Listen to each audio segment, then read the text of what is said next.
आज की कहानी का शीर्षक है कुछ कह रहा है नेपोलियन। नेट प्रैक्टिस के बाद जब मैं स्टेडियम के बाहर आया तो लगा कि बाएं पैर में थोड़ी सी इंजरी आ गई है। शायद रनअप लेते समय पैर तिरछा हो गया होगा। शुक्र है कि चोट हल्की लगी, नहीं तो कल के मैच में क्या होता। स्टैंड पर अभिषेक मेरा इंतज़ार कर रहा था। उसने करीब आधा घंटे पहले ही प्रैक्टिस बंद कर दी थी।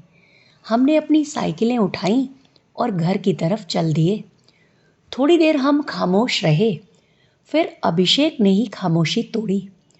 गुप्ता सर कह रहे थे कि अब ऑलराउंडर के लिए स्कोप नहीं है, आज की क्रिकेट में केवल स्पेशलिस्ट की ज़रूरत है। मुझे लगा जैसे अभिषेक ने दुखती रग पर हाथ रख दिया हो। एकदम बिफर पड़ा मैं। बकवास करते हैं गुप्ता सर, साफ साफ नहीं कहते कि बिना जुगाड़ और सेटिंग के कुछ नहीं हो सकता। देखो यार, एक तुम ही ऑलराउंडर नहीं हो यूपी में, 150 पड़े हैं तुम्हारे जैसे। और वैसे भी केवल गुप्ता सर ही नहीं है सेलेक्टर्स में। अभिषेक ने बड़े ही तीखे अंदाज में सफाई दी, लेकिन उसने मेरा गुस्सा बढ़ा दिया था। हाँ, लेकिन जो दूसरे सेलेक्टर्स हैं वे बहुत ईमानदार हैं क्या?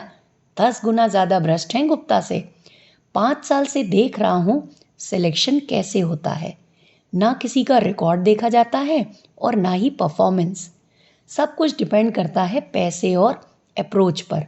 मुझे तो लगता है कि ये बेईमान कभी हमें यूपी से खेलने ही नहीं देंगे। नेशनल टीम की तो बात ही छोड़ो। अभिषेक ने तो जैसे मोर्चा ही खोल दिया हो। अच्छा, तो आप इस भ्रम में भी हैं कि एक दिन टीम इंडिया में सेलेक्ट होंगे? तो सर किस नंबर पर बैटिंग करेंगे? 3rd डाउन ठीक रहेगा, लेकिन वहाँ तो द्रविड़ खेल रहा है। चलिए आप 4th डाउन पर चले जाइएगा। और हाँ, टीवी पर थोड़ा स्मार्टनेस से बोलिएगा। I am Vikas Dikshit, age 24, left hand batsman, right arm medium pacer. Abhishek के व्यंग बाण से मैं एकदम तिलमिला गया।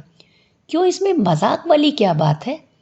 घर वालों की गालियां सुनता हूँ, मोहल्ले वालों की कमेंट्री झेलता हूँ, पापा के सामने कभी जूते तो कभी बैट खरीदने के लिए पैसे मांगने के लिए गिड़गिड़ाता हूँ।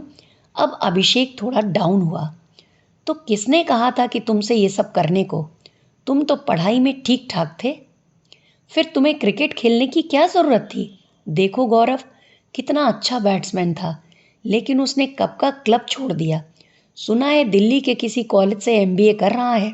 थोड़े दिनों में 35-40 हज़ार का आदमी हो जाएगा। तुम भी कोई कोर्स कर लो, कब तक खेलते रहोगे अपनी ज़िंदगी से? शायद अभिषेक सही कह रहा था, फिर भी मैं नहीं माना। नहीं यार, सवाल केवल पैसे और नौकरी का नहीं है। सवाल उस सपने का है जिसे मैं बचपन से देखता आया हूँ। देखो विकास भाई, सच्चाई से मुंह नहीं मोड़ा जा सकता। अभिषेक ने फिर मेरी आंखें खोलने की कोशिश की।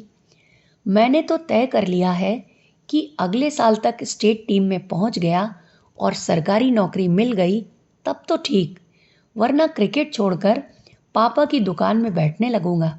वैसे भी काम इतना बढ़ गया है कि वे अकेले नहीं संभाल सकते।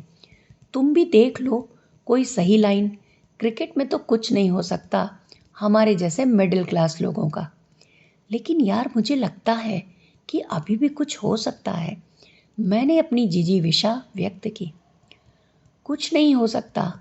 अंकित वर्मा ने 5 लाख दिए थे गुप्ता को, तब जाकर पहुंचा अंडर 19 में। तुम्हारे घर वाले देंगे 5 लाख? और अगर दे भी दिए तो एक बार से कुछ नहीं होता, बार बार पेट भरना पड़ता है इन मगरमच्छों का। तभी मेरा घर आ गया। मैं रुक गया। अभिषेक ने आगे बढ़ते हुए दोहराया, ठंडे दिमाग से सोचना। साइकिल खड़ी करके मैं अपने कमरे में गया और सोफे पर लुढ़क गया। मैं सोचने लगा उन दिनों के बारे में जब मैंने यह तय किया था कि मुझे क्रिकेटर बनना है।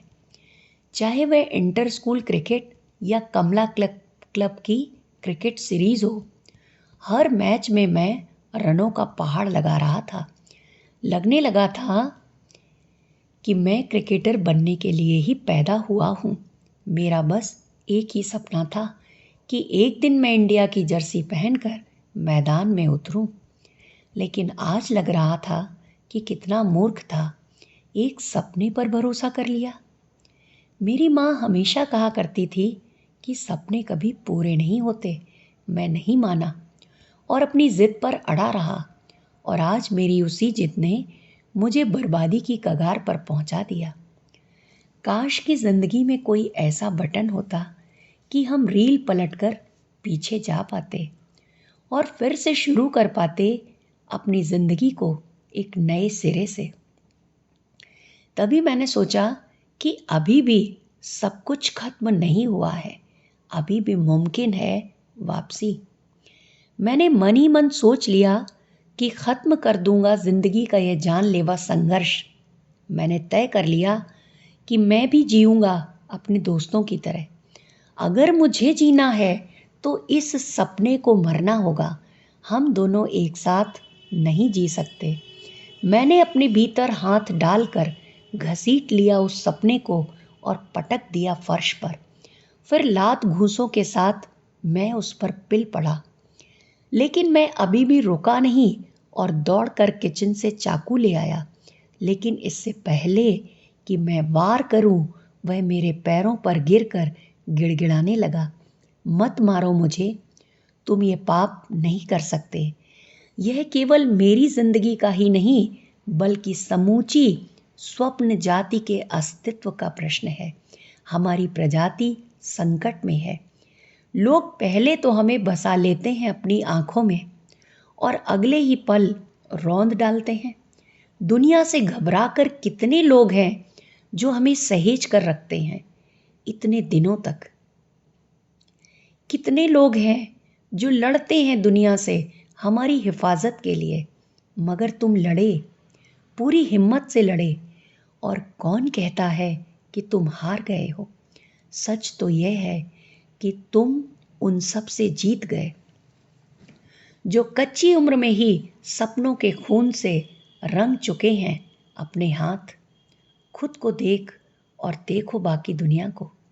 किसी की आंखों में दिखती है वो चमक जो तुम्हारी आंखों में है, किसी की बोलती में है वो चहक जो तुम्हारी आवाज में है, किसी के दिल में है वो हौसला जो तुम्हारे पास है। वो बोलता ही जा रहा था। मुझे लगा कि मैं कोई अपराध करने जा रहा था।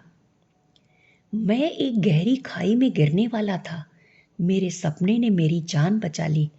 उसने हटा दिए निराशा के बादल, जिससे उम्मीद की रोशनी फिर से मुझ तक पहुंचने लगी। मेरी आंखों की चमक बढ़ती जा रही थी।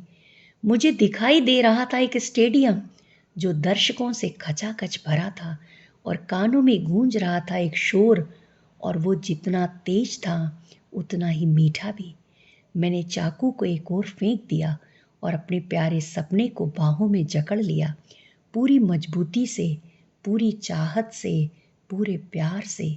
मैंने अपने अंदर महसूस किया कि एक अजीब सी ताकत, लड़ने की ताकत, जीतने की ताकत और सब कुछ बदल देने की ताकत मुझ में आ गई है। अचानक मुझे लगा जैसे किसी ने मुझे पुकारा हो। मैंने पलट कर देखा तो नेपोलियन बोनापार्ट जैसा अक्स दिखाई पड़ा। उसके चेहरे पर एक अजीब सी खुशी दिखाई दे रही थी।